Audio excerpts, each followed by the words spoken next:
تباہی اور بربادی ہے ہر اس شخص کے لیے جو دوسروں کے عیب ڈھونڈتے اور پیٹھ پیچھے برائیاں کرتے ہیں۔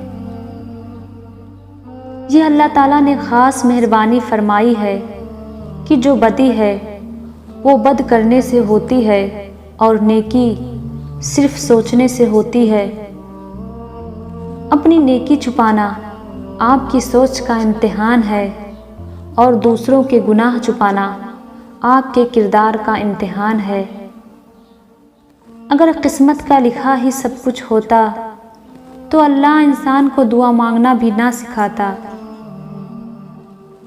اپنے سے بہتر حالات کے لوگوں کو دیکھ کر اللہ سے شکوہ کرنے سے بہتر ہے کہ تم اپنے سے کمتر کو دیکھ کر اللہ کا شکر ادا کرو۔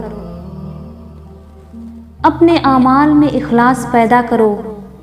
اگر تمہارے عمل میں اخلاص ہوگا پھر تمہارا تھوڑا سا عمل بھی اللہ تعالیٰ کے یہاں قبول ہوگا۔ جب کوئی بندہ زمین پر اللہ کی کسی مخلوق کو تکلیف نہیں دیتا تب اللہ تعالیٰ اپنے بندے سے خوش ہوتا ہے۔